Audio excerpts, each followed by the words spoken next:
साल था 1893 का। भारत से एक महापुरुष, साधारण सा दिखने वाला मगर जिसके चेहरे पर सूर्य के समान प्रकाश था, गेरुआ वस्त्र धारण किए हुए शिकागो की सरजमी पर कदम रखता है विश्व धर्म सम्मेलन में भारत को प्रस्तुत करने के लिए।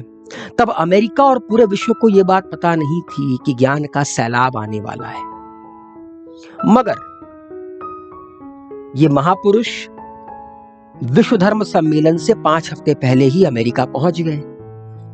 पैसे कम थे, इन्हें पता नहीं था कि अमेरिका में इतनी ठंड पड़ती है, तो ना जाने इन्होंने कितनी रातें मालगाड़ियों में बिताई। इनके गेरुए वस्त्र को देखकर अमेरिका के बच्चे इनके पीछे दौड़ पड़ते थे, क्योंकि उनके लिए तो नई बात थी। हमारे भारत में गेरुआ वस्त्र धारण किया जाता है, हमारे हिंदू समाज में, मगर अमेरिका के लिए तो ये नई बात थी। तो ना जाने कितनी परेशानियां सही, मगर इच्छा शक्ति अडिग थी कि भारतवर्ष को प्रस्तुत करना है विश्व धर्म सम्मेलन में।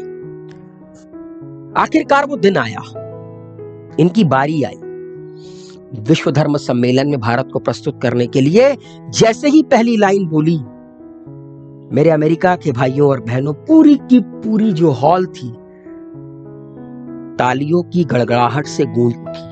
वो गड़गड़ाहट आपको अभी भी सुनाई देगी। गौर करेंगे तो आज भी आपको वो गड़गड़ाहट सुनाई देगी। और जिस तरह से इस महापुरुष ने विश्व धर्म सम्मेलन में भारत को प्रस्तुत किया ना, आज भी अमेरिका में इनके नाम की तूती बोलती है।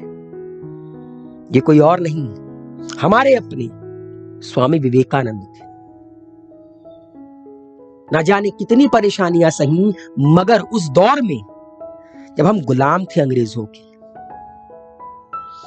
भारत का नाम, भारत की प्रतिष्ठा, भारत की संस्कृति उन्होंने अमेरिका को बताई। और आज सो कॉल्ड कॉमेडियन अमेरिका जाते हैं और वहां पर जाकर अमेरिका को यह बताते हैं कि देखो हमारे मुल्क में कमी क्या है। कॉमेडी करना गलत बात नहीं है, मगर अपने देश को नीचा गिराकर 4 तालियां बटोरना कोई अच्छी बात नहीं है। कमी हर देश में होती है। क्या 1893 में भारत गुलाम था, इससे बड़ी कमी क्या होगी? मगर देखने का सबका अपना अपना नजरिया होता है, देश प्रेम होता है। ज्ञानी इसी को कहा जाता है जिसको कमियों में भी खूबियां नजर आती हैं। कोई कॉमेडियन कहता है भारत की स्त्रियों के बारे में जाकर अमेरिका में, तो यही स्वामी विवेकानंद जब विश्व धर्म सम्मेलन हो गया, उनकी तूती बोलने लगी अमेरिका में, अमेरिका का बच्चा बच्चा उनसे मिलना चाहता था। तो एक दिन एक पार्टी में स्वामी विवेकानंद पहुंचे, उनको बुलाया गया था। तो अमेरिका में तो हाथ मिलाने का प्रचलन है, आपको पता ही है, चलन चलता है वहां पे। जैसे हमारे यहाँ हाथ जोड़ते हैं, वहां पर हाथ मिलाते हैं। तो महिलाओं ने स्वामी विवेकानंद के सामने हाथ बढ़ाया, स्वामी विवेकानंद ने हाथ जोड़ लिया। तो उनमें से एक अमेरिकन ने पूछा कि आपके यहाँ पर हाथ मिलाने का प्रचलन नहीं है? तो स्वामी विवेकानंद क्या जवाब देते हैं, कितना खूबसूरत जवाब देते हैं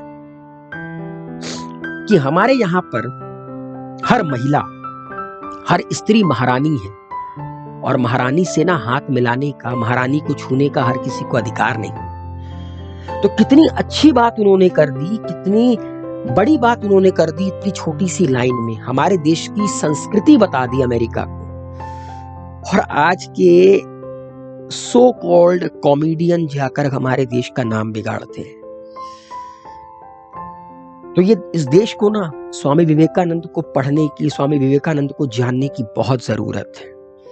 कॉमेडी अच्छी है, मगर ऐसी कॉमेडी अच्छी नहीं है जो देश का नाम बिगाड़े। उम्मीद है आप लोगों को ये पॉडकास्ट पसंद आया होगा। अपनी राय जरूर दीजिएगा। अलविदा।